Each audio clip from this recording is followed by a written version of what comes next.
Game on! Best of 3 series. Salami Jalapeno Pizza against Phoenix Gaming. You already guessed it with the names. We are looking at the lower leagues in heroeslaunch.gg. The Amateur League in Europe and North America. We have our Division 6 game on our hands. So yeah, should be a hot one. Cursed Hollow is the first map. We have Makimi on Hanzo. Ozzy Sop on Ana. Plumpy Kind on Ragnaros, Pedro on Diablo, the Mexican Diablo, I hope he has a proper skin, Onyxian on Liming, and to the right side, Daniel Garrosh, Shuba on Oriel, Rishi on Falstad, Bedrill on Jaina, and Erde on Dehaka. Ah, and he actually failed already. What is this? You can't run around with the name Pedro and then go for a skin like that. No, there's a proper skin for you to take. I mean, Blizzard catered to that, so I'm a little bit let down here. I was waiting for a little bit of a Fiesta skin, but no, not quite.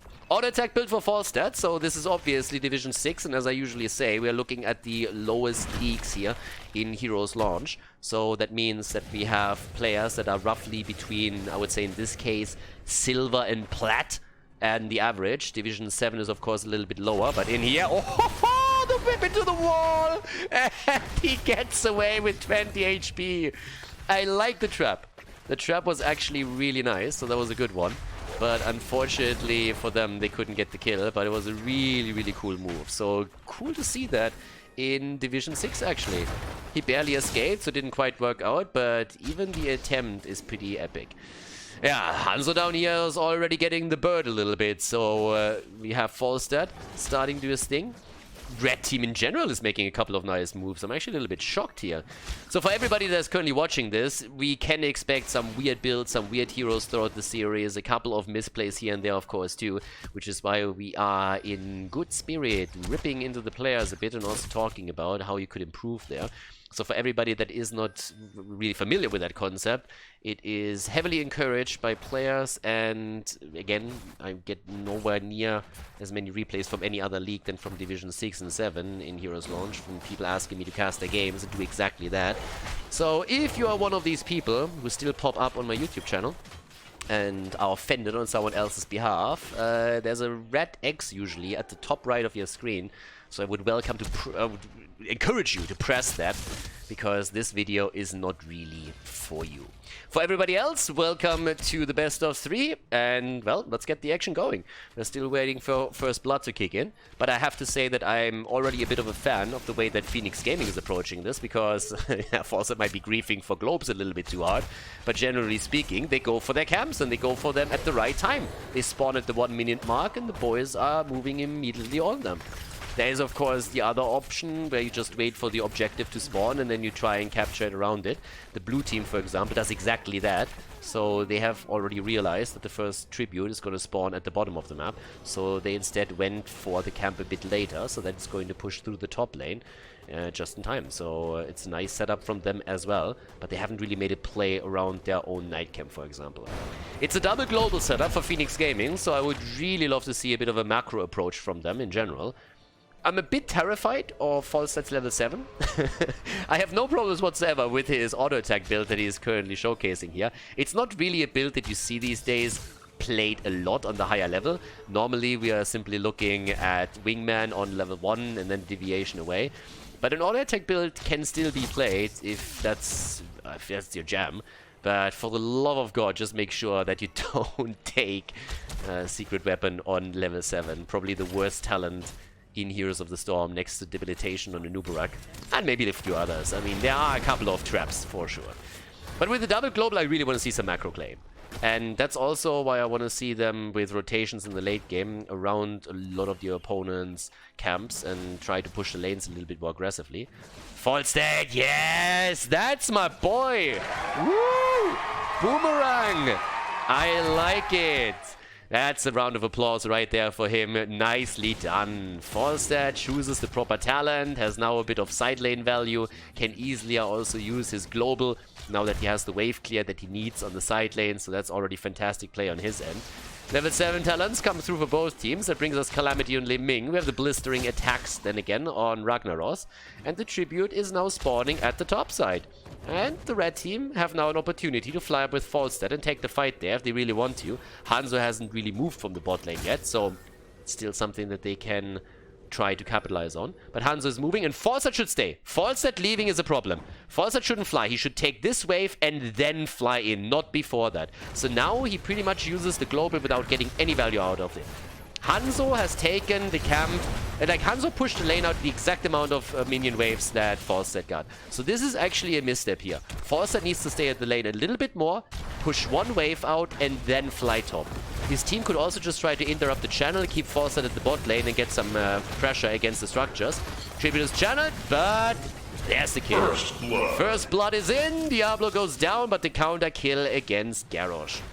But just to reiterate that again real quickly, if you find yourself in the one-on-one lane and the objective spawns on the other side and your opponent's hero leaves, you have the time to push another lane out, attack the structures here directly, and then fly up, and you will still arrive at the same time as your opponent's heroes does. So that's one of the plays that you can make. The other option is that you're just trying to delay topside and allow your global to get more and more value at the bottom of the map. So those are the two options that you have. In this case, they didn't go for any of them. Made a bit of a different move though, since they had still the global active on Dehaka, so they moved down to the bottom of the map with him now. And that allows them to push this wave out, and they have a massive lead in experience now. So that little move is actually quite nice. So they keep Falstad now at the top, and they instead rotated Dehaka down. So that move was absolutely fantastic, but they would be even farther ahead if they had made the earlier mentioned play with Falstad on top of it too. So level 10 abilities are a little bit quicker in their hands, which means that right now they should try and make a play. They have a 1-level lead, so you can either make a play for boss, for example, get that. You can try and push a lane, maybe break through some of those gates, push a camp with this. What they could have done, for example, is take this camp just before level 10 hits, and then aggressively push with the camp and the level 10 advantage to their opponent's gate. What they don't do now is capitalize on the advantage. Their opponent has now nearly soaked level 10 as well, so there's not really a lot that the red team got out of the earlier heroic ability. They got a free tribute, but again, they could have walked away with so much more. Either boss or something else. So big fly down to the bottom of the map now by Falstad. Goes straight in for Hanzo, and whew! Yeah, that old geezer with the bow needs to be a bit careful here, because that was nearly his demise. Lava wave for Ragnaros, okay. Little Raggy should use it at the top lane soon. But there's an aggressive fly again. Boomerang damage is already in.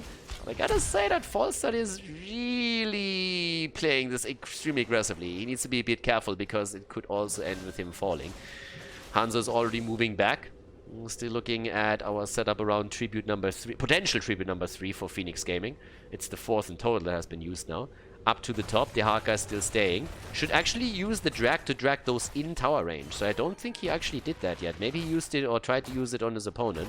But that's the best thing you can do there. Drag the siege giants into tower range. There's the taunt. And there's the gas. Dehaka moved down to the bottom of the map. Not sure why he wanted to do this. But they might get another kill against Diablo. I think he could have gotten way more if he'd stayed topside. And that's a massive problem. Arrow in just after the blizzard was being used. Now they're trying to go for Pedro. And he goes down. And then again, nice escape here from Li Ming after she got nano boosted. Lava wave comes through, gets the entire minion wave, but again, you need to time it also properly, because this was mistimed, as you can see right here. This is a wave that got lost, and normally what you're attempting to do is to ensure that you get the newly spawned wave as well. So you need to keep those timings up here a little bit in mind. Nice whip into the wall, and that is the end of Ragnaros right there. Okay, nicely done.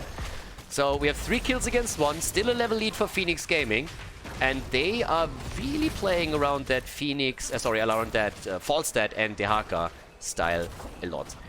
You can definitely nitpick a bit that they're using the globals maybe a bit too much to just Hearthstone back and then fly back onto lane. As I explained in previous videos, it's something you normally don't really want to do. But I like the rotations between the outside lanes that they are showcasing, and the way that they've been playing this. There's a few things they can definitely improve with it, but generally speaking, they're really trying to play that macro style. With level 13 talents now in their hands, and with vision, they could also start to go for bosses. In this case, they gotta be a little bit careful over here, because the blue team is obviously around. Pedro is already thinking about checking out if maybe someone goes for the boss. And it's a trap. There's the chance, and here we go. Surprise, motherfucker. Easy go for them. Where's the Haka when you need him? He could now tunnel to the top, but so far yet isn't done yet. He's a little bit late. The arrow straight up to North America. Completely missing, but the double kill against the red team. The gust is too late. Oriel can go for the resurrect, but everybody is just sitting tight and already about to fall. So Falstead has already said sayonara and moved out of this. Erde gets attacked, and all of a sudden, salami, pepperoni, jalapeno pizza. They are looking at a boss. They have even talents with the opponent, even kills now too. So that was unfortunate. Dehaka was too late on the burrow towards the top side. He should have done that way, way sooner. He waited too long and then arrived when the party was pretty much over. So not really decisive from their point of view. And then getting stuck in that situation with Apocalypse hitting was also a little bit of a problem. Over here, Falstead has to realize that there's currently a lava wave coming, and it does so. This time the timing is not the best, but it's a little bit better, so it at least catches this wave over here. Topside, Ragnaros gets murdered in the defense. The Haka gets stunned out though. Actually, Ragnaros was the only one still trying to attack here, as the rest of the blue team, now that the top fort falls, still makes a play for the bottom boss. And they're starting to take this one now easily too. Okay, so we have a bit more of a series on our hands. Yeah, I like it. Blue team were not afraid of fight, and they actually won that battle topside, and all of a sudden with the two bosses that they took, they're starting to take a lead for themselves. Wouldn't have thought it possible. Falstad goes into Giant Killer on level 13, by the way, has 24 stacks now on his baseline, so that's good for him. Jaina is pushing this out. She shouldn't really be the one doing this. This should be a job for either Dehaka or Falstad, one of the two. So Jaina sitting in that spot, not really where you wanted to be. Channel from Oriel, bot lane, nobody's really helping out here. Falstad is already signaling, boys, I have a bit of a problem, and a massive one at that. But it seems like the blue team has to now defend because red, for some reason, thinks it's a great idea to go for a trade in structures. And that one is a little bit awkward. Theoretically speaking, I gotta say that the blue team could have stayed at the bot side and tried to push through. They should have, honestly, with boss, been a little bit faster and could have even threatened the core there. But even with the defense that they now went for, it just means that the boss is doing a bit more damage at the bot side. Oh, that nearly backfired hard. Yeah, getting rooted into the ground by the boss and then nearly ending up getting stunned on top of it too. That can hurt you a lot. But the boss died just a second before that.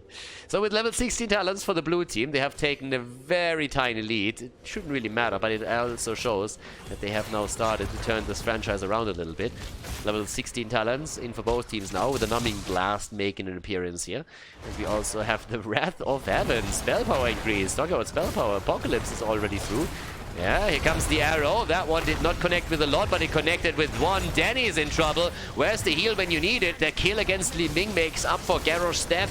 But there's the next potential kill. Gust into the wall. Falstad is dead. Where are those resurrects when you need them? Well, not in play because it was already used. Jaina dead, and they're still fighting in the 3 versus 4. The blue team, they get the drop against the Haka again, and they go for the next kill.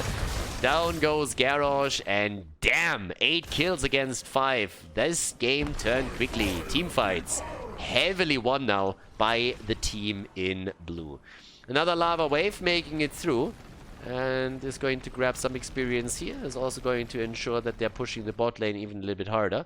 There's already the minion spawn. Next wave is being had, and yes, that bot lane needs to be defended. And with all the pressure that they now have on the map, they are easily moving back, getting a little bit of mana, getting a couple of camps. Once level 20 is in, Ragnaros can also go for the upgrade of his level 10 ability, and then has the second charge in. On a big map against double global, it can actually be quite helpful for you. But yeah, let's see how they're going to play with that in the long run. Falstad is still stacking his baseline quest. Jaina's done, by the way, so she has Ice Block. Damage output, just to give you guys a bit of an idea there, 27,000 currently for Jaina, and 33,000 for Living on the other side. Bit of a fight in the middle. Arrow comes in, and Jaina says goodbye. Already gone. Oriel could go for the Resurrect, but doesn't drop it right away. Nope, seems like they're going to let Jaina wait. Nope, actually resurrecting. They're on the way back. Again, one of the plays that you can make with Resurrect is you're just super aggressive as you're moving into the team fight. You let a hero die and then resurrect it on your own terms instead of being on the back foot the entire time. There's the third tribute, and that is Curse.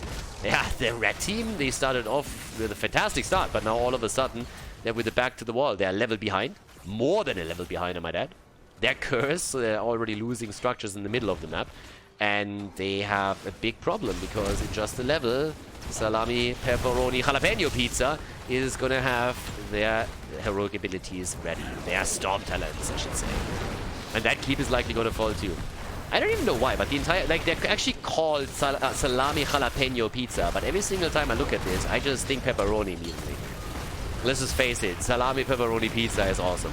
It's absolutely fantastic. Not a pizza that you would use pineapple with, that's something that you put on pizza with ham, for example, but still very delicious. Keep is down, so is Dibbles, but he's going to be back soon. Yep, has the souls. Another drag against Ana. Puts her into danger, though. And Ana goes down, so does Oriel, but just look at these keeps. The one in the middle is down. The one at the bottom has fallen. And up at the top, you already guessed it, we're going to see another one fall. With a 5-man wipe against the red team, it doesn't even matter anymore, though. This is going to be game as Salami Jalapeno Pizza takes down Phoenix Gaming in this best of 3 series. On map number 1, Cursed Hollow. They go for the bird again. And there's the bird, there's the core, and there's the game. Blue team with the victory in game number 1 of the series. GG, and well played.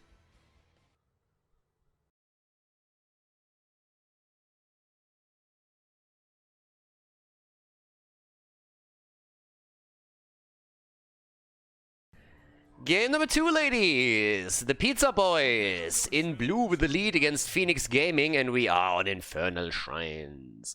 Low-level amateur league play right here with another match coming up with Makimi on Grey Main, Ozzy Sop on Rega, Plumpikind Kind on ETC, Pedro on Garrosh, and Onyxian on Sylvanas. On the right side of the map, Denny on Mal'Ganis. We have Shua on Anduin, Bedrill on Falstad, Erde on Leoric, and Risi on Hanzo. Okay, there we go. There's also a couple of questions that have popped up immediately after. Ooh, sneaky, sneaky, sneaky. Look at that. Someone is aiming for a few towers, and we're gonna 5-man that shit. Everybody over here still a little bit afraid of what might happen. But then again, here's the approach. And Leo is all alone. Just go for the structures, boys. Just go for the structures. Get that turret, and then just hightail it out of there. This is not going well. It's not going well at all. Sylvanas already getting attacked, and this is a bit of a weird fight that we have. And First blood. Immediate kill. Sylvanas down, and that did not work as intended, I assume, because, well, right now we have even the tower still in play. But okay, so the high level plays are being pulled out here. This is strategies on the highest level. I can tell you that much. But we had a couple of discussions. So first of all, does pineapple... Let's answer the really important questions here. Does pineapple belong on pizza? Hell yeah, it does. Does it belong on any pizza? No, of course not. But a good Hawaiian pizza with a little bit of ham and pineapple, oh yeah, baby, always amazing. And the next thing, and I've been advocating for this for a long time, fruit on snacks like this is actually quite nice. If you have, for example, a good burger with goat cheese, which is a little bit more of a strong flavor, and you counter that with mango or pineapple on the burger, it tastes fantastic.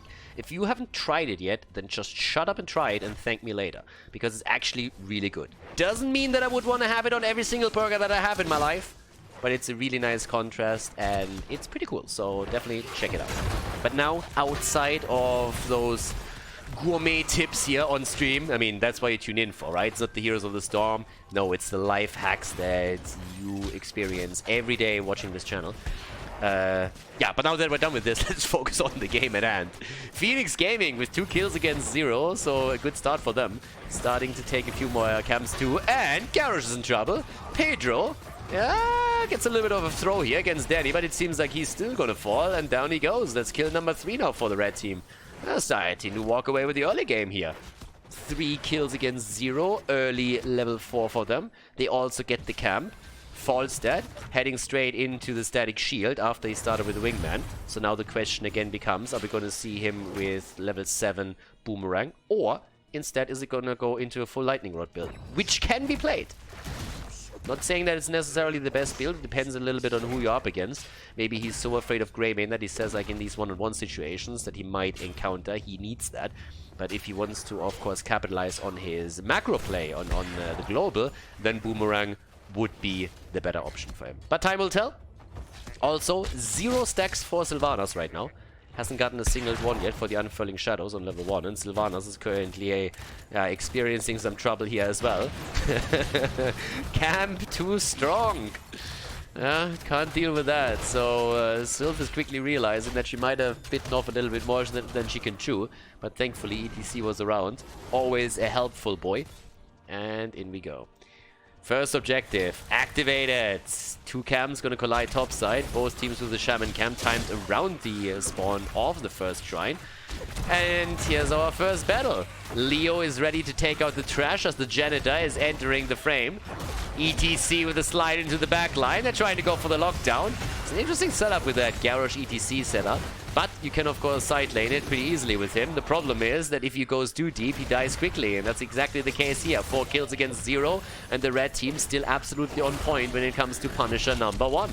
They're starting to poke and prod against the blue team, because apparently Salami Pizza didn't have enough yet. They're in for a little bit more action. And this time they're not going to succeed. No. The bird immediately on the fly up towards the top. And can push this out, get level 7 for his team. And ETC will have a little bit of a tough time dealing with this. There's a full-on lightning rod build now, going into charged up. Again, you can play it, but it also takes away some of that global fear that Fiesta oftentimes puts into the Arsenal point. Oh my god, what is this? They actually baited it over. I didn't even watch it and they did it. Oh my god, I am absolutely in love with some of the plays that we're seeing here. I had to endure so many failed Punisher baits lately and so many absolutely facepalm moments that I'm just absolutely on board with every single one of these small plays that is being made by these guys. So that's pretty awesome. But now we have level 7 on both sides. The bird still living a life on the edge here. And, well, ETC with a quick slide, burning that mana as he goes. Has an advantage in experience and kills and pretty much everything at this point. And, well, let's have a bit of a look into the mid lane, because that's where the 2 Khaldor camps are now colliding, and so do the heroes that have just taken that camp. Again, the pressure against Garrosh, and he nearly fell. Garrosh is in a huge amount of trouble in these encounters. He's having mad problems here. Good level 7 talent for Sylvanas, by the way, too, if you're interested in stacking. And she kind of needs to, because so far she hasn't really gotten a lot of them. Pedro goes down, and Anduin with a big boy save. Look at that. Nicely done. Mal'Ganis for just a second was in trouble, and then Anduin comes in and helps him out. Yeah, we should form a group or something. Maybe like in Lions. Anduin could become the leader or so. Okay, so level 10 ability is around the corner, half a level, and the bottom fort is open. So there's definitely a shot for them to move in and take that one down. You should heavily push this right now. Seriously, you got the advantage, got everything that you need. Level 10 is going to kick in soon. Why not take this? If your opponent tries to defend, they're just going to be ripped apart. Yeah, this is the perfect setup right now. 4 versus 4 and you have 20. That's just the setup. That's let's go boys moment. Light bomb denied by Garrosh. Mal'Ganis moves in with a light bomb and Garrosh just sits there and is like, get the fuck out of here. Just pushes him out and easily denied. 5 kills against 0. Level 10 ability is now nearly on both sides. I mean, Phoenix Gaming already has a level 10.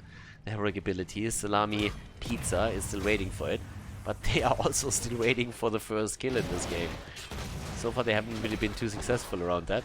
Maki Me at the bottom, nearly falling.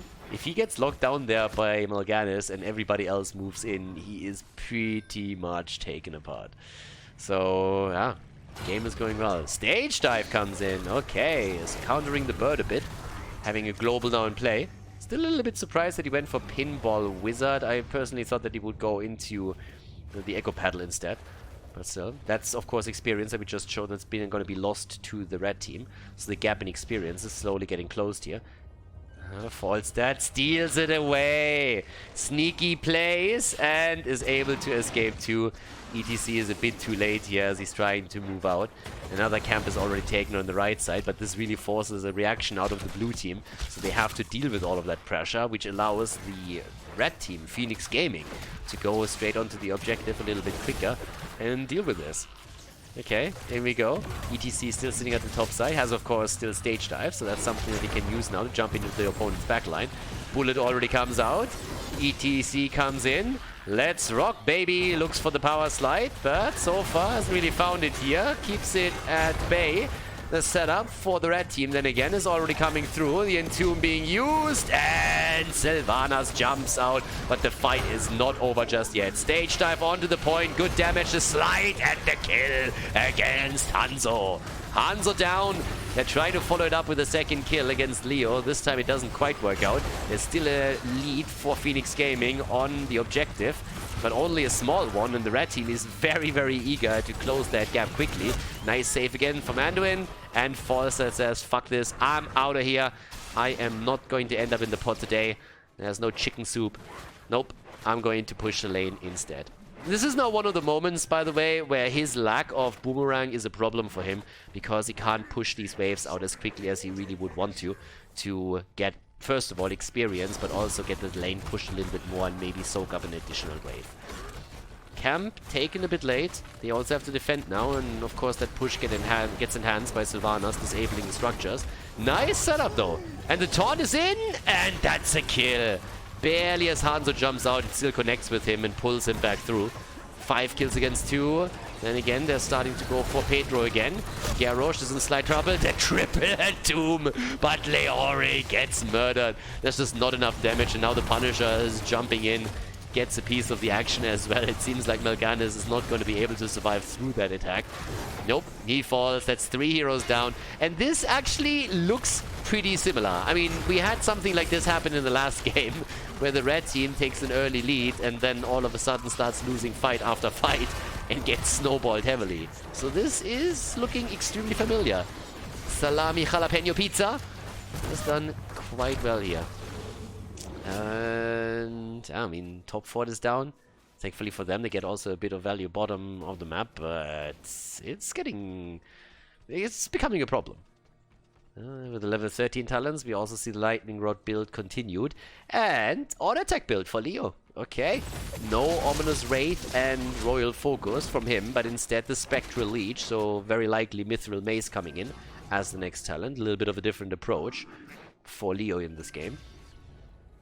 Which is interesting. I mean, again, if you go for the damage reduction, especially against Greymane, that would be kind of nice.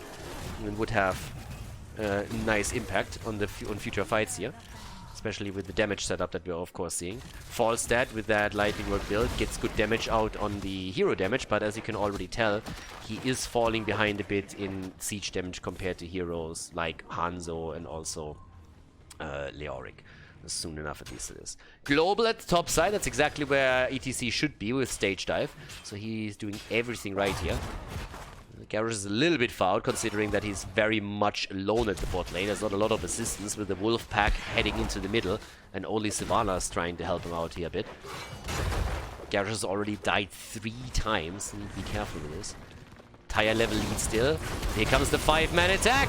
Light bomb, and Sylvanas is down, and Garrosh follows. ETC doesn't even jump in. ETC just says like, nope, not happening. Nope. And then just as I say it, he actually goes down. Why? Someone explain that ult to me. I mean, he can actually be pretty happy that he didn't die there. That could have been his end. But why would you fly in there or jump in there in the first place? There's nothing you can do.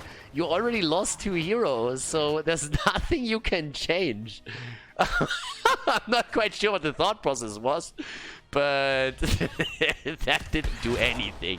But it used the cooldown. Okay. Maybe had a little bit of a brain lag. It was a pretty incredible brain lag though. only can be explained by A, a hangover, or B, a total brain freeze. So it's either beer or Slurpees that we're dealing with here. 16 talents already for the Pizza Boys. And with that, we now also get the Showstopper. Plus the synergy with the level 1 talent for Rhaegar. So he has the Earthgrass Totem for the lockdown now. And Greymane with the Executioner plus the Will of Forsaken for our girl. Okay, there's the Mithril Maze, as we expected. And on top of that, the Afterburner for Falstad. With everybody just focusing topside again. And that camp, of course, with the Catapult as help, could attack the wall here already. Blue team is very late, by the way. Especially considering that they are the team that took the level 16 talents first. They should have had someone in position. So they are pretty much giving up nearly 20... I mean, this is a 20-stack lead. And Mal'Ganis can slow this down. So they buy a bit more time. They're farther and farther ahead. The throw is hitting only a minion. I mean, granted, Harry the Archer was the biggest threat there. But I think he was aiming for the bird. So now, with 16 talents on both sides and 27 stacks, they're making the play still. The poke from outside is still happening as Hanzo is trying to connect a few more hits, a few more shots. Light Bomb is in, the damage against the front line, and the Ancestral Healing keeps Garrosh in play. The Entomb, but Sylvanas is jumping out. The fight's still raging on, as we have especially ETC in trouble. And he's not the only one. It looks like Garrosh is going to die again. And ETC also, I have no idea what he's doing. He's just moving up to the top here, runs around them in a circle, and stage dives out. Okay, baited, baby. Later, suckers. 9 kills against 4, and the lead back in the hands of the red team. But yeah, fantastic. Foresight has flown down to the bottom of the map and used once again Wingman to grab another camp, but is now making his way towards the top as they already smell a small opportunity to maybe even go for keep. There's the bait over the wall. Gotta be careful that you don't get locked down by the frozen circles right here.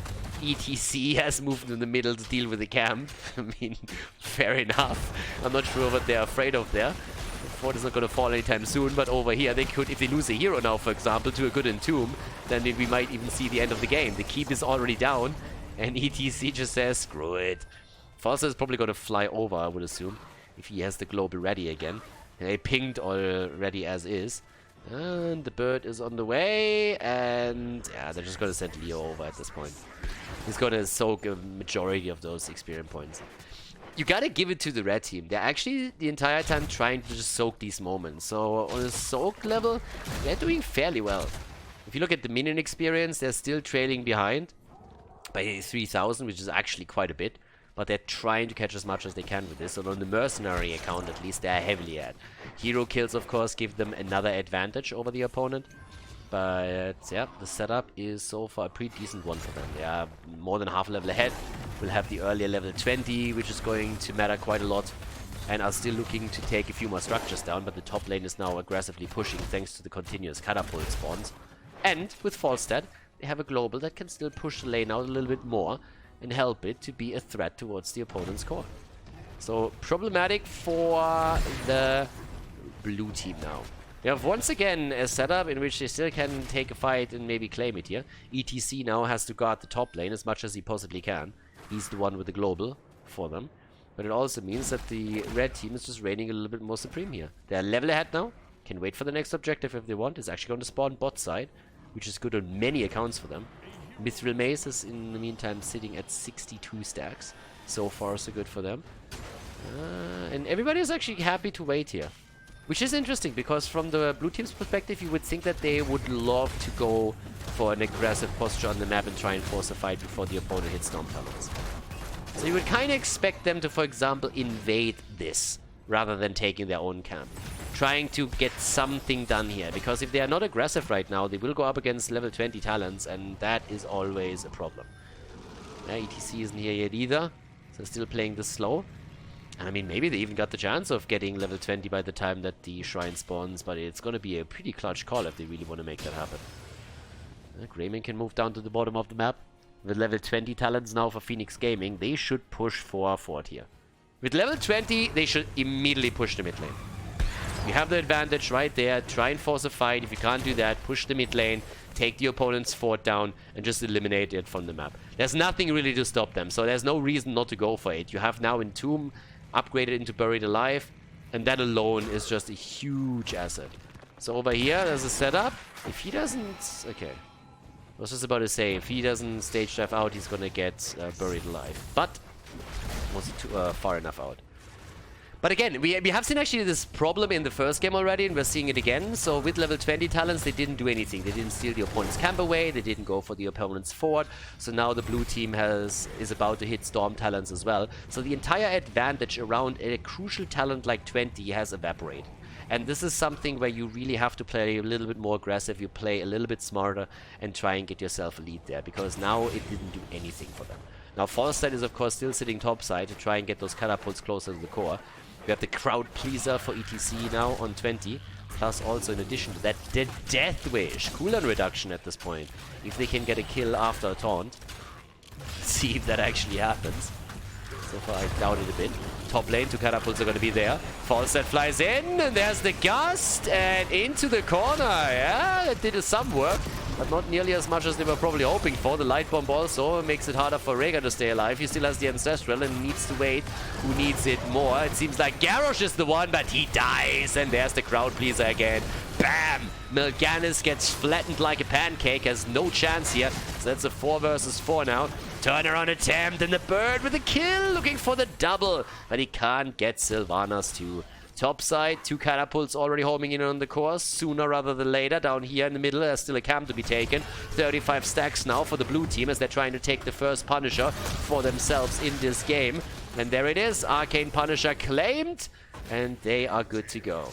Top side then again, 2 catapults on the core now, and a third one in too. Someone needs to deal with it, and they're already Hearthstoning back here. They need to take care of it soon. They might even lose a couple of hit points on the core, to be absolutely honest with you. There's another barrage coming in. Yep, 2 points missing. Keep in the middle, nearly taken out though. Hanzo needs to do his thing. I mean, focus.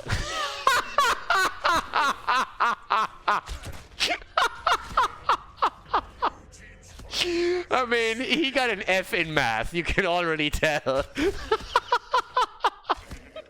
There's nothing simple about that geometry. Like, absolutely nothing.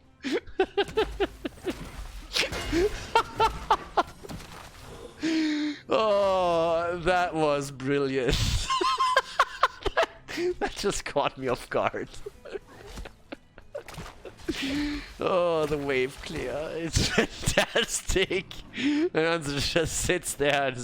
There's like one of those fuck my life moments where it's just like, I hope nobody saw that. But yeah, lucky for you. We had that right on screen, bro. Okay, so the fights keep coming. There's only one keep that has been eliminated, and that's the one at the top side of the blue team. The one in the middle for the red team still stands. So Phoenix Gaming is pretty happy about that. Falstad on 40,000 damage is nearly top damage in the game, but Greymane and Sylvanas are quite close when it comes to the numbers. So Leo is also cleaning the bot lane, 1 wave at a time. Bird is in a bit of trouble. Might have to sacrifice the wind tunnel. I don't think that was necessarily needed just yet. I think a good barrel roll would have done the trick too. But okay. Apparently better safe than sorry, but I don't think it was necessarily needed here. Okay, they're coming in, and where's the Buried Alive when you need it? Oh, the perfect setup! Hit it, baby! Hit it! Hit it! No! Oh my god, where's the Buried Alive when you need it? Dude, you could have caught 3 there. Now he uses it when there's no one around, and he goes down 2. Come on, Leo, you're better than that. You had way better plays than this. You can't do this to me, buddy. Yeah, so Leo with a big failfish moment. Now we have Leo and ETC down. Leo's gonna come back much quicker, so that's a win for them. That's still a trade up, but that was such a great opportunity to catch 2 or 3 heroes in a Buried Alive Entomb and then just kill everything inside. And he messed it up a little bit, didn't he? So unfortunate for them. How about this 4 versus 4? Again, they both lost their side laner, so to say. And of course, Leo is back a little bit quicker. There's another shot, by the way. Leo, when he's back, is going to have his ult ready. I'm just saying. Nope! And it's another kill. Garrosh is dead again. How many times did he actually die now? Garrosh died 7 times. Damn. That's more than 50% of the deaths that they've experienced in this game. Yeah, I'm pretty sure that he's not going to pick Garrosh again anytime soon against the opponent's team here. I think that's a fair assumption to make. Finally, the attack in the middle towards the fort. I've been waiting for this for a long time, and they apparently finally have enough of it. Just go for it with the next minion wave, boys. Why is Leo running topside? He could have gone for that and taken it down and gotten a kill there. Leo with Buried Alive is just the perfect initiation for you guys, and you can even isolate the target with a Mighty Gust if you want to. Catapults at the bot lane. Yeah, these bad boys start to hit hard. 22 minutes and 40 seconds into the game, you can already tell. The bird even moving in, stealing another camp away, as the blue team still waits for Garrosh. The War Chief needs to come back to business for them to have a bit of a chance. But, yep, up towards the top. There's already the grab happening. And Forza goes for another camp. He needs all the mercenary camp. Why? What does that mercenary camp do to you? Now Melganis died at the top lane for no reason whatsoever. I don't know what the bird is here. What is that camp gonna do for you? Serious question. You take this camp now. What is it gonna do? Please tell me. Are you gonna win the game? Because even let's assume the best case scenario here. Let's assume it takes down the fort. You think that matters? That doesn't mean jack shit. Bottom camp made a lot of sense, and now he can fly down and move in and take the keep down. That's a total different story. But the one in the middle made no sense whatsoever. Falset pushing bot side, that's a different thing. That actually can help them. But losing Melganis at the top, Falset takes a camp in the middle, that was way weird. Yeah, but now he's actually going for core. And the blue team has to defend. And they have to do it quickly. I would just stay. You should just YOLO for this, to be honest with you. You still have your wind tunnel. Use the wind tunnel. Like, why? If he just stays here and uses wind tunnel, he can get way more damage onto the core from the opponent's perspective. Leo goes down, as they are already starting to move to the top. Sylvanas is enhancing the push a little bit. You gotta be careful here. The camp in the middle, oh my god, look at the value that it got. Oh wait, no, it didn't. Ugh. No! So yeah, that's already getting pushed out. And all the way up at the top, that's where the push is going to hopefully be defended now. But yeah, little bit tilting if we're honest about it for just a moment. Falside had multiple plays available. First of all, go to the top sooner after you take bottom camp. And then nice bait over the wall again. Again, gotta appreciate it when you see it. And also, when he pushes the bot lane, if he uses wind tunnel, he could have made sure that several more points would have been lost there. And forced this a lot harder. How the hell is this, by the way, still there? There was already someone at the top. How is that thing still there? Melganis is dead again. Greymane also. If you guys want to go for core, then go top and help your team. The fort in the middle doesn't matter. If you lose it, who cares? Oh, the ETC slide. The throwback. And Pedro does what he does best. Sacrifices himself for the team. 2 keeps are down. 2 lanes are pushing. 14 kills against 9. The keep at the top side has still not fallen. And guess what? The fort in the middle has still gone down. If they would have rotated Greymane to the top for the push, they at least would have been able to take the keep down there. They would have still lost the fort, but they would have gotten a bit of counter value. People are holding on to the wrong things here right now. Yeah, so it's becoming a little bit of a Fiesta game towards the end. The situation itself hasn't really changed. Phoenix Gaming is still way ahead. But they still have to be very, very careful that they are not losing a big team fight and all of a sudden get snowballed here. It doesn't really seem like that's really possible, but you have to admit that with the keep in the middle and up at the top, both low, if at any point we have a big team battle and there's a 5-man wipe against Phoenix Gaming, game's still over. Blue team just will have to push through the remaining hit points and then take it. But we're 26 minutes into this now. 26 minutes in, those catapults are crushing. Yeah, and the next camp is actually in the middle of the map, so both of the side lanes are going to heavily push against the core. And once they're there, you have a problem. Alright, top side. Here we go, they rotate in. Already waiting in the shadows. Yeah, it's a trap. But everybody seems to just wait for the next objective. Nobody really making any big attempts of like pushing, doing anything crazy on the map. It's just camps that are claimed now. Red team is painting the entire map red. Should also take those structures down, by the way. Take the side structures down, limit vision a little bit. If you're so dominant on the map that your opponent never knows what's hitting them, then you need to deny vision. Take those side lanes, those side walls down, so that the opponent doesn't know where you are. That's going to make it much easier for you. And then you hide a couple of your heroes and only show one on the map. It's all that you need. Rest of the team can sit still there in the bush and wait, and maybe someone falls off the trap, maybe they don't. But keep them guessing. Make it difficult for them to know where you are. Make it difficult for them to anticipate your next move.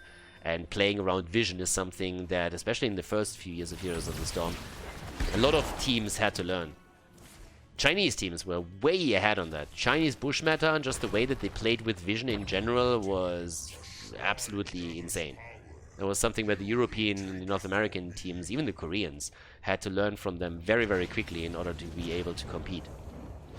But now the Shrine is activating. And with the Shrine activating, top lane, again, is going to become a problem. Bot lane, Falstad, he can stay there a little bit longer and push another wave out if he wants to. And then fly in. Has, of course, to be careful that he doesn't get caught there. But in we go. And this is way too deep in already. Blue team has mad problems right now. Mad problems. If this fight or this objective isn't decided quickly, their top lane is going to lose them the game. Including the bottom of the map that is now pushing too. So even a stall would be a victory for Phoenix Gaming. And they are already in position to make exactly that happen. I mean, as you can tell, there's the poke. They are 16 against 12 stacks. Minion wave just spawned. Catapults are ripping that thing apart. Fight over here is soon gonna happen. 16 to 22, and they're still buying time. They don't have to heavily engage right now. They can wait for a good entomb. The Buried Alive would win this quickly if they can set a good one up. And the catapults are now on the core. Catapults are on the core, and they are crushing those shields. Ancestral Healing is in. Light Bomb, a little bit of value against Garo, and a triple Buried Alive, and there it is, the Wind Tunnel. They go for the kill. The core is already losing hit points. Triple against ETC, Rhaegar, and Garo. And the core is falling. One wave at a time. It is absolutely getting slaughtered by those catapults. As predicted, the Winions with the GG as Phoenix Gaming takes game 2 and forces the third game of the series.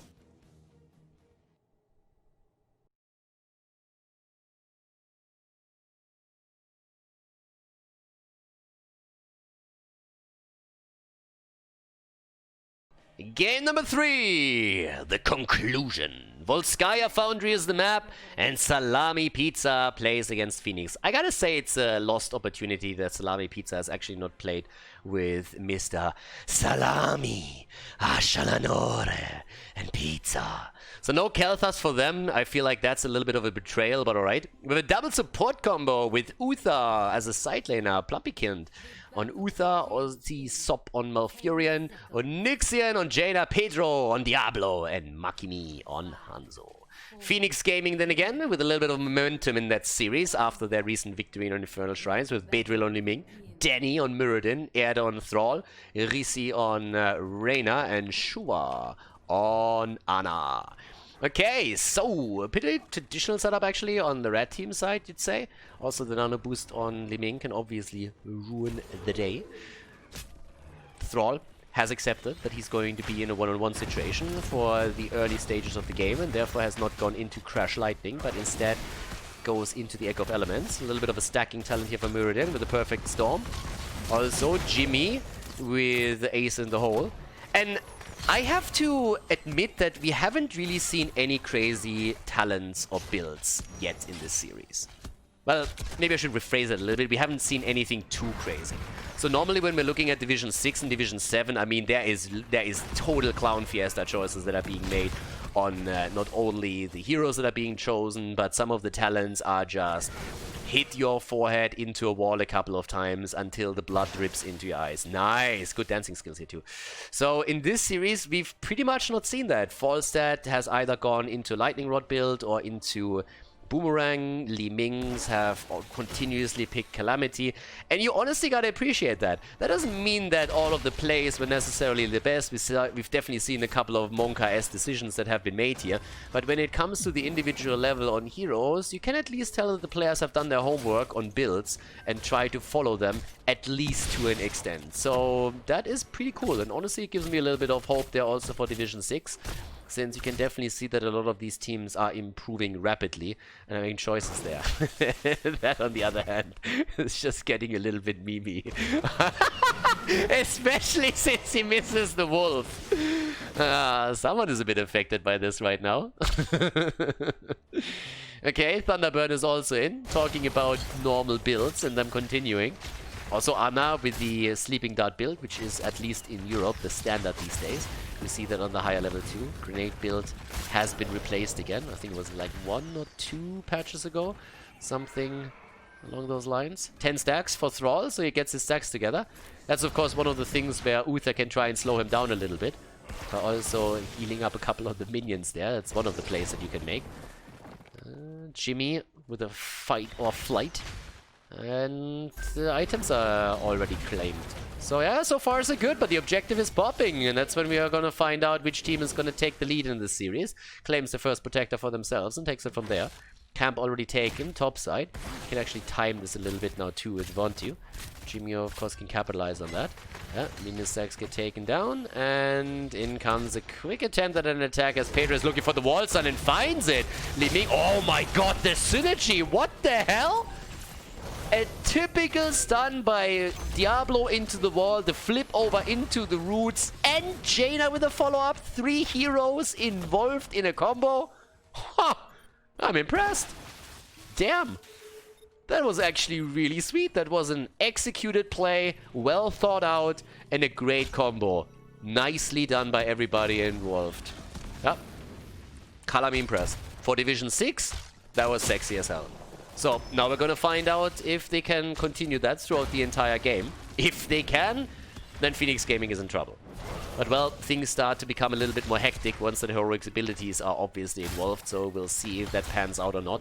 It's a 5 versus 5 in the middle of the map now. And this is where things start. Again, the attempt, and the root was maybe not quite on point, but you can already tell how Muradin has taken a huge hit here.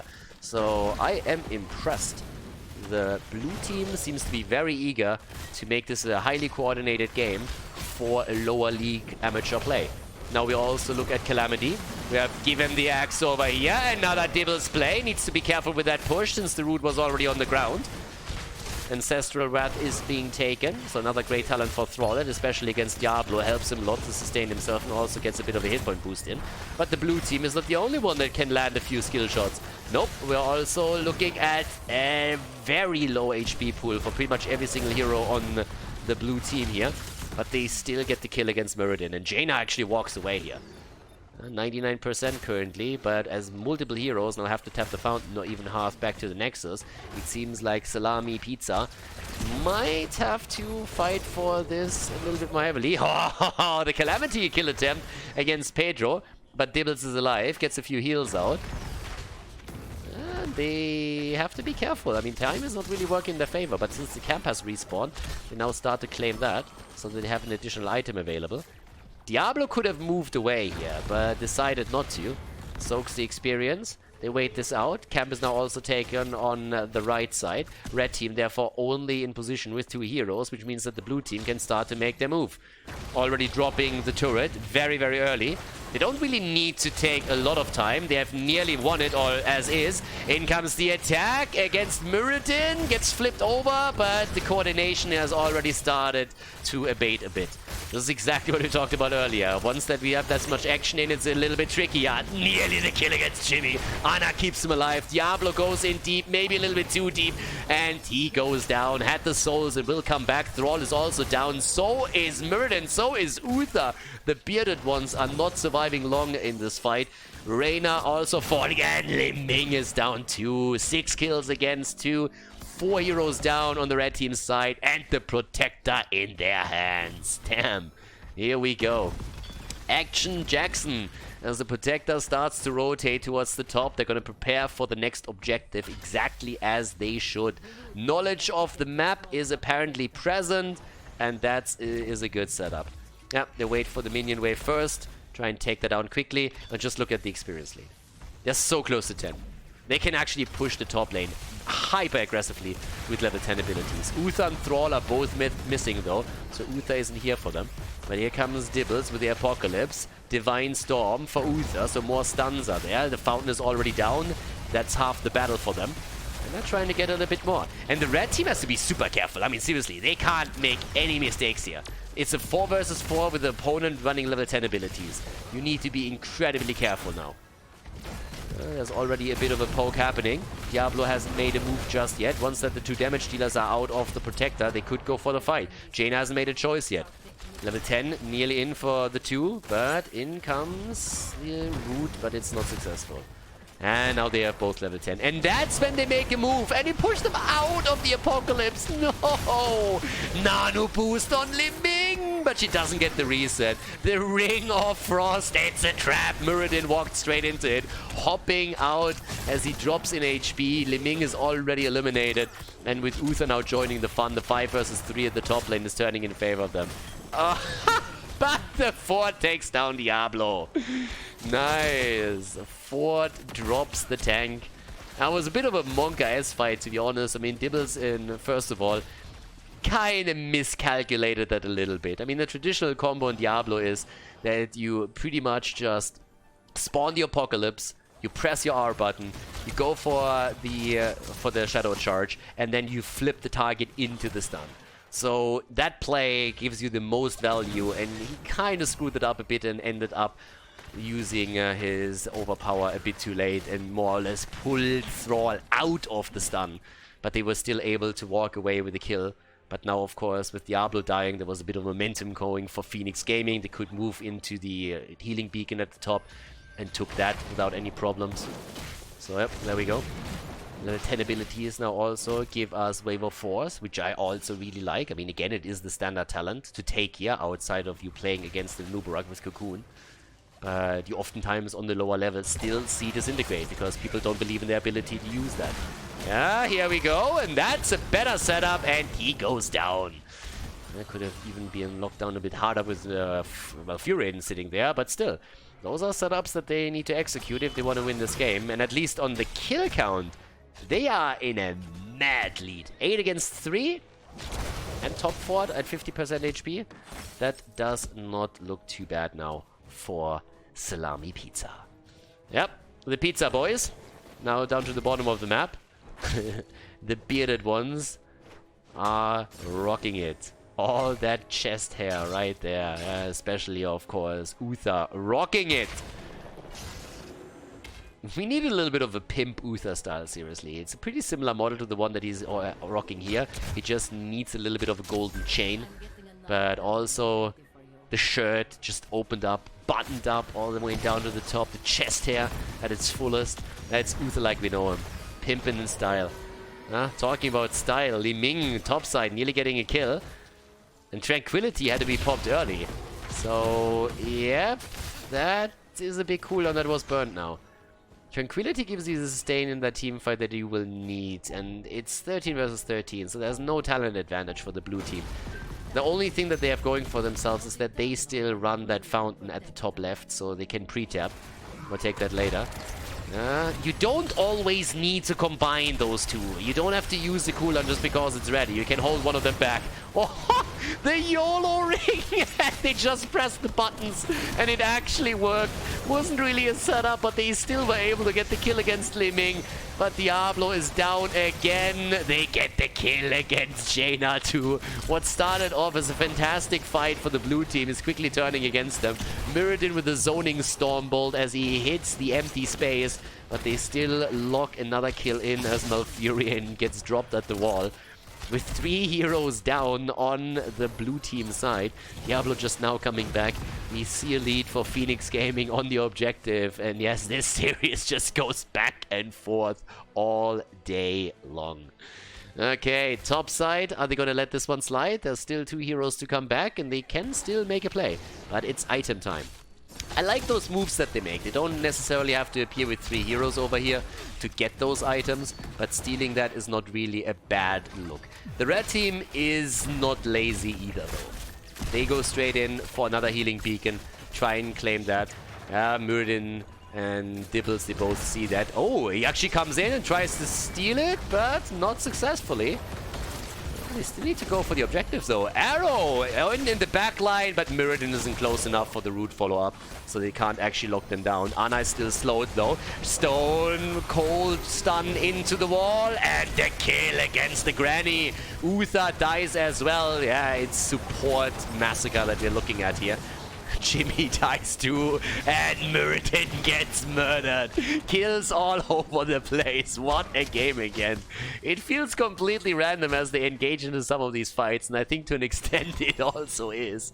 But with level 16 talents now, the talent lead goes over to the Salami boys.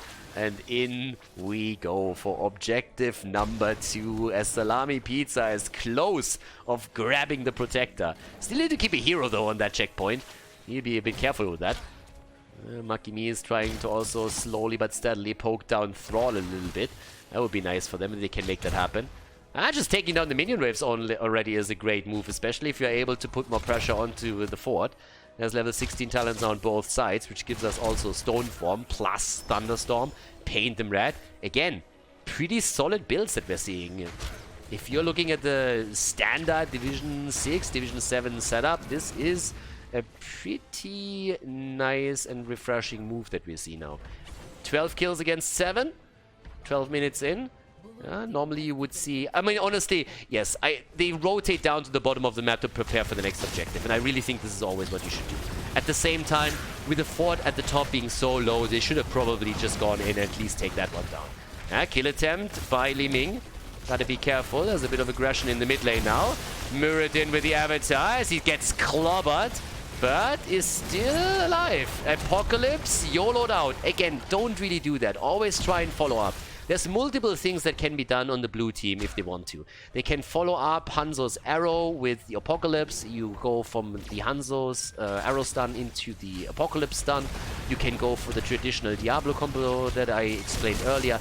But just pressing the R button because there's a fight doesn't really do a whole lot for you if you're Diablo, so you need to be careful with that. Haha! Malfurion! Pull the Houdini here. It is appearing within a second. The random Ring of Frost with a 4-man connect, but they can't get the kill. Muradin completes his quest as he murders Jaina. Yeah, she needs a little bit of plastic surgery after that Stormbolt hit her face. And now the red team has some momentum going for themselves again. It's a roller coaster. This game is seriously a roller coaster. Left team, right team, blue team, red team. Everybody gets a kill. Everybody gets a chance. Everybody wins the team fight. Yeah, whose turn is it now? 17 versus 17, and the leading experience actually goes to Phoenix Gaming as they are starting to grab items away from their opponent. The damage output, then again, 50,000 for Hanzo, the only hero in the entire game that hasn't died yet. 41,000 for Li Ming, 26k for Thrall, as Reyna on the auto attack still has 30. Jaina isn't really looking too bad either when it comes to the damage output, but still. The double support here with the sustain, but not enough to keep the heroes alive during these fights, especially since there's no Divine Shield.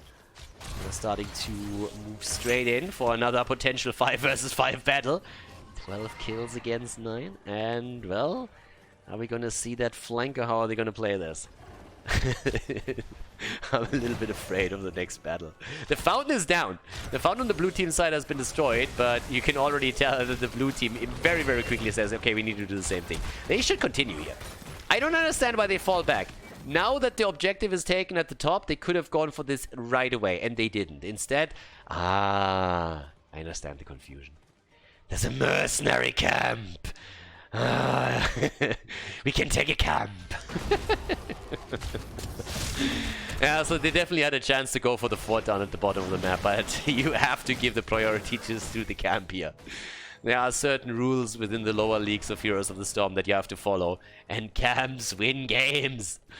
Yeah, but so do objectives, and the big advantage in experience will give Phoenix Gaming an early Storm talent. And yeah, with level 20, that would nearly win them the fight by default. if it ever comes to that. So yeah, a bit more aggression in the middle of the map as the red team is just stacking items. They currently have, I think, 2 turrets and a healing beacon. Yep. Which isn't too bad. And the control point is gonna unlock. Uther's on the run. Trying to rush away from this. They're so close to 20. They should just stall this out. They shouldn't really push this. If you are in this spot where you have the early 20, just relax, chill. Bisschen locker durch die Hose atmen.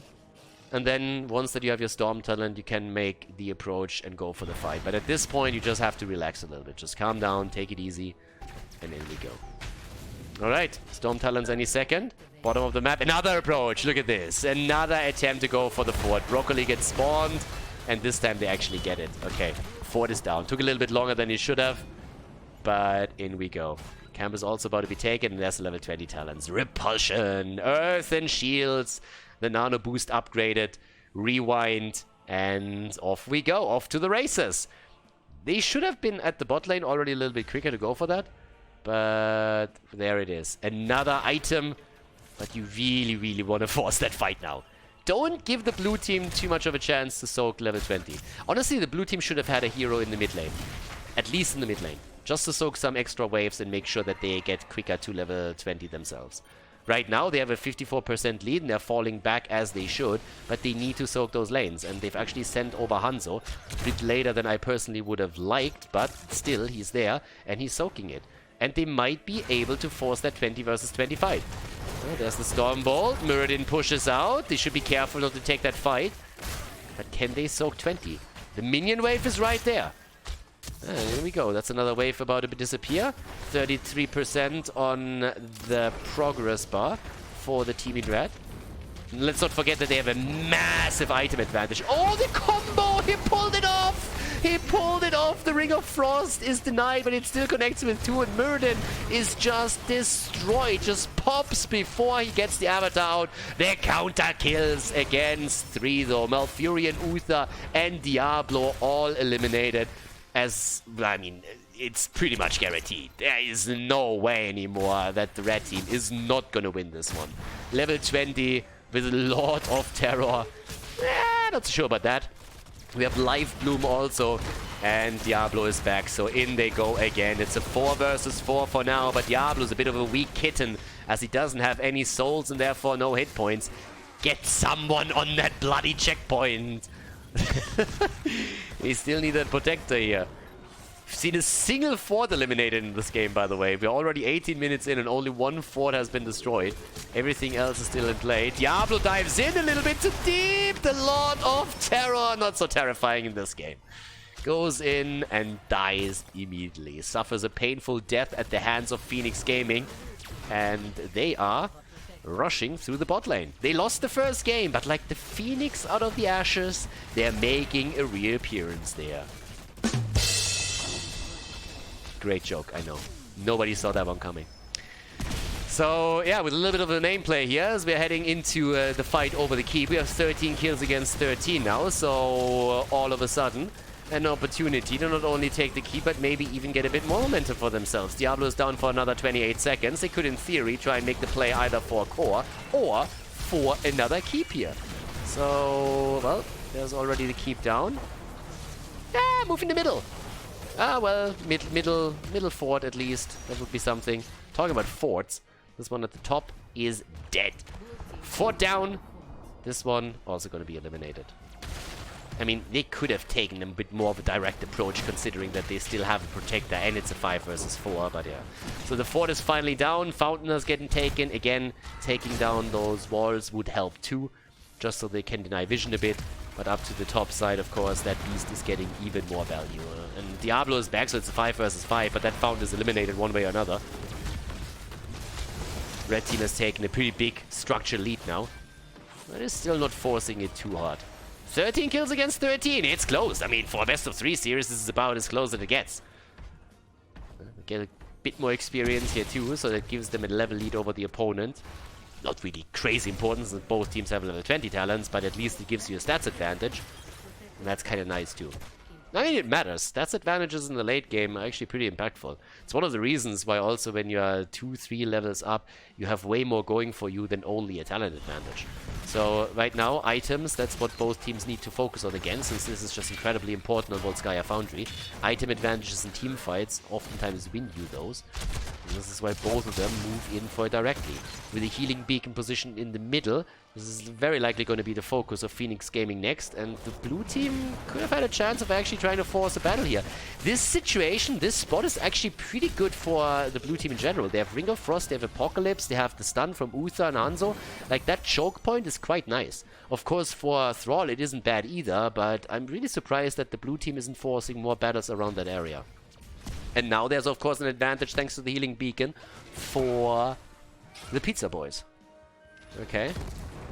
21 minutes already in. Catapults are also starting to hurt, so the bot lane needs to be taken care of. And we're waiting for the next objective. I have never seen a 5th Punisher, which spawns again topside, having any value in ending a game. I've seen a game where teams grabbed the 5th Punisher, but as they took Punisher number 5, the opponent just backdoored them and ended it. So that just ruined the game. But I've never seen an actual 5th Punisher being used to end a game or have any kind of impact. Or Protector, I should probably say. I've seen 5 Punishers. Not on this map, though. That's a bit of a different one. Yeah, it's 2-man shit around. The Garden Terror, the Web Weavers, the Punisher, the Immortal, the Protector. That's too much crap. So, yeah. Not to forget the Dragonite. Blizzard has too many maps in general.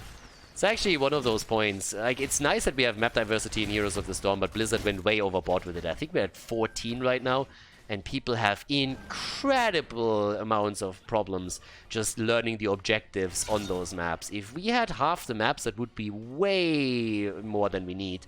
If you have 7 maps, or maybe just 9, so you can play a best of 7 on multiple maps, that would be all that we need here, but Blizzard went just way, way overboard when it comes to that. At least when we're talking about Storm League, competitive level, the amount of maps should have been heavily reduced. As fun as they are, it just makes it more and more difficult for the Heroes of the Storm players to know how to play a map, how to play around an objective, to lock in timings, for example. And the lack of knowledge in the Heroes of the Storm player base is something that is unfortunately proven every single day that you lock in and queue for a game. So, bit of an issue. Got it a little bit sidetracked here. But maps aside for just a moment, that's of course now the 4th Protector that we talk about here in the middle of the map. 72 stacks on Diablo by now. And, well, let's have a bit of a look at this. There's more camps coming up again, and the red team has done a great job just focusing on those time and time again. The blue team isn't falling short of that either, by the way. And again, I talked about this earlier, but this is one of the things I really appreciate here. The teams at least have an understanding of what's important on the map and how to play. They might use them a bit too quickly, but either way, they go for them. There's the big arrow, this time into the Apocalypse, and all of a sudden it's Carnage, the Wombo combo, the Ring of Frost as the follow-up. Uther down, but he has redemption. It's 2 kills against the red team. The fight isn't over. They're trying to go for Ana. Li Ming with the resets and a nano boost value. But the old lady is dead too. The Stormbolt zones out Uther. And now with 4 heroes in play, they just go for it. Bot lane, that has to be a bit of a concern. 24 minutes in, this hurts. Someone needs to go back and deal with it. Seems like they sent Uther? I mean, fair enough. But the Protector is now in play. Protector party in the mid lane. In we go. Uther takes the catapults down. After that, you should probably walk away from this. It's only a matter of hours, ladies, and then he's going to take the last one apart. But in the middle of the map, they took that fort down. And now the question, where are they going to head it next? Seems like we're going to have the approach towards the bottom of the map. I am completely honest, I don't really know why the bottom of the map is really so important for them right now, considering that the next objective spawns topside. But yeah, if they can take the keep down here, at least it's even keeps. And the bot lane, there's a bit of an equilibrium, so if they already expect that they can't end with this one, then by all means take the bot lane down, so that the bot lane is not going to become a problem the next time. Hanzo is now back, does not have play of the game, so can't use a pseudo global to come into this, but Uther is already back to business, and they can't even take the keep. Guys, they can't take the keep. The defense is there, and since they didn't have all of the heroes, that's the problem. Repulsion! And the arrow. Apocalypse again comes through. Lim Ming dies. Jaina dies, but she gets the ring out, and there's a triple kill against the blue team. Oh my god. They get the protector. They get very little to no value with it. And now with 4 heroes down, Diablo coming back, there is a chance that the red team is going to move through the bot lane to end their game right here and there. 216,000 siege damage from Hanzo as he starts poking. We have 98,000 hero damage from Li Ming. It's another 30 seconds until Jaina is back, and they're just trying to stop the inevitable. A 5-man setup moving towards the core as Phoenix Gaming is attempting to win 2 in a row to end this here. Pedro is down. The Lord of Terror, who knew that he was Mexican, goes down.